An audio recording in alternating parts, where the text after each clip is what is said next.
Donc ici, on vous a mis 4 molécules et on va voir une méthode qu'il faudra appliquer systématiquement quand on vous parlera d'isomérie constitution afin de savoir dans quel cas d'isomérie constitution vous êtes. C'est des isoméries de fonction, de position ou de squelette. Donc la méthode à suivre, on va systématiquement commencer par regarder la formule brute des molécules. Si la formule brute est différente, on sait de base qu'on n'est pas dans ce système d'isomérie. Si seulement si elle est identique, on peut passer à l'étape suivante qui est de regarder la formule semi-développée. Si on a une formule semi-développée qui est différente, on est dans le cas de stéréoisomérie. Et si on a une formule semi-développée qui est identique, on est dans le cas d'isomérie de constitution.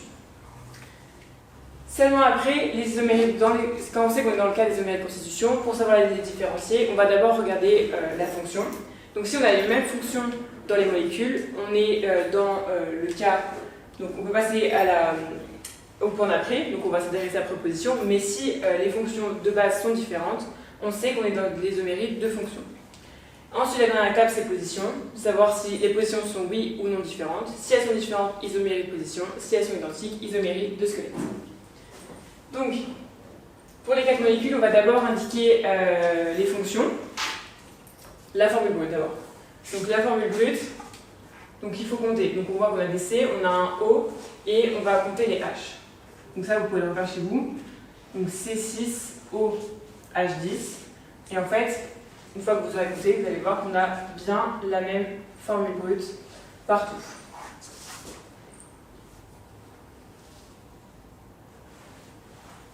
Donc, les formules brutes étant identiques, on sait qu'on est dans le cas donc, de stéréochimie, on sait qu'on peut passer à l'étape d'après, donc on va s'intéresser à la formule semi-développée.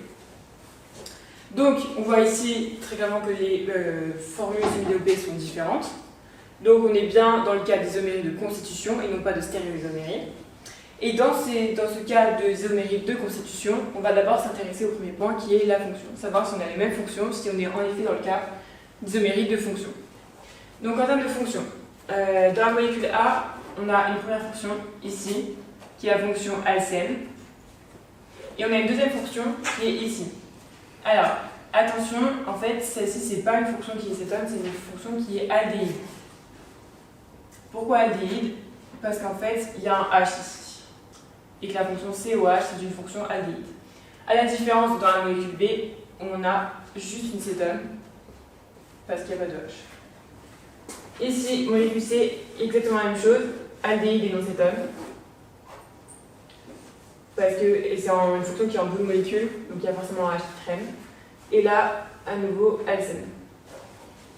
Et dans la dernière molécule, on a ici une fonction énol, et non pas une fonction alcool, plus une alcène. On a bien une fonction énol. Donc, on vous a mis ici 5 ethèmes. Donc le premier ethème, on va s'intéresser aux molécules A et B, savoir si ce sont des isomères de position. Donc A et B, donc même formule brute, ok, formule semi-développée, développée bien différente. Et fonction, est-ce qu'on a les mêmes fonctions ou pas? On a des fonctions qui sont différentes. Donc ici, A et B sont des isomères de fonction et non pas de position.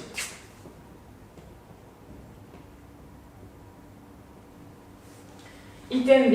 B, la molécule B et la molécule D sont des isomères de fonction.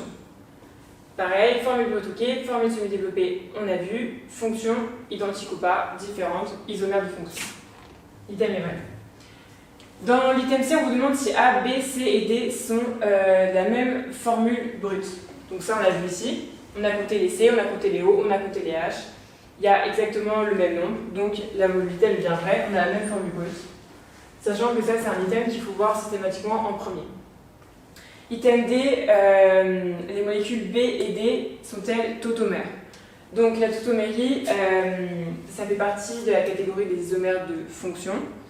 Donc B et D, on sait déjà que c'est des isomères bien de fonction, car il y a deux fonctions différentes. Et en plus, il faut savoir que qu'il existe bien un équilibre éno-cétonique ou cétone-énol, parce que vous allez voir en mésomérie, il y a des mouvements d'électrons, etc. Donc oui, la molécule B et D sont bien les tautomères. et des isomères de fonction. Et dernier item, A et C sont-elles des isomères de squelette?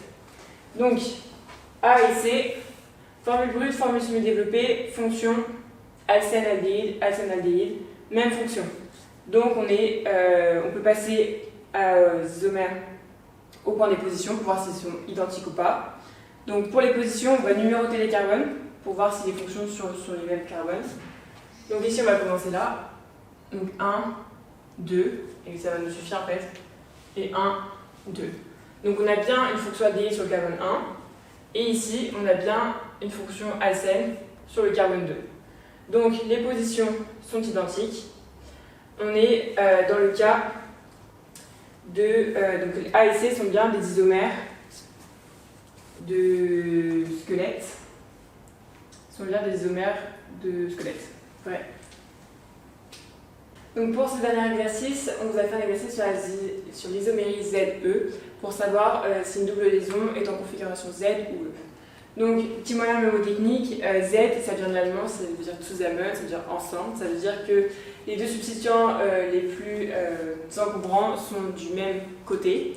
Et Andecken, enfin E, ça vient de Andecken en allemand, qui signifie donc séparé en quelque sorte, c'est-à-dire que les deux substituants les plus encombrés sont de part et d'autre de la molécule de la double liaison.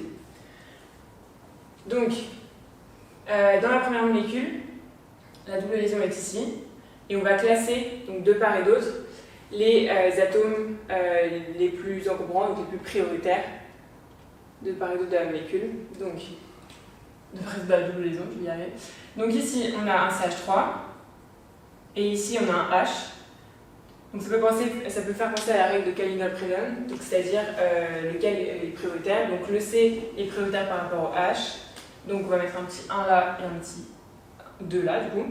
Et ici, on a soit cette branche de la molécule, soit un H qui est ici. Donc celle-là va être prioritaire, parce que plus grosse, plus encombrante. Donc on a 1 et 2. Ici, on voit que le 1 est de ce côté-là et le 1 est de ce côté-là. Donc là, ils ne sont pas du même côté, ils sont de côté opposé. Donc on est dans une configuration E Andecken. Dans la deuxième molécule, notre double liaison est ici et on va faire exactement selon le même principe. Là on a un CH3, là on a un Cl, le Cl est prioritaire sur le CH3. Donc 1, 2. Ici on a un H, ici on a cette branche de la molécule, donc en l'occurrence CCl, prioritaire par rapport au H. Donc 1, 1, du même côté, zusammen. Dans la troisième molécule, notre double liaison est ici. Ça c'est un cas qui est plutôt simple, donc de part et d'autre. 1 CH3 prioritaire sur H, 2, 1, 2, côté opposé, Andecken. Et pour finir, notre double liaison est ici. Là, on a un CH3 face à un CH2 et un Cl. Donc là, 3 hydrogènes, ici 2 hydrogènes et un Cl. Ce substituant-là est prioritaire par rapport à celui-là, donc 2. Et ici, même principe, cette fois on n'a pas un Cl, mais on a quand même un C et 3 hydrogènes. Donc ça va être aussi prioritaire ici. Et donc 2. Et ici, même côté, zusammen Z. Donc voilà, c'est fini pour cette vidéo. N'hésitez pas à refaire ces exercices. Ce sont des exercices types qui peuvent tomber à l'examen et qui sont nécessaires de connaître. Voilà, bon courage.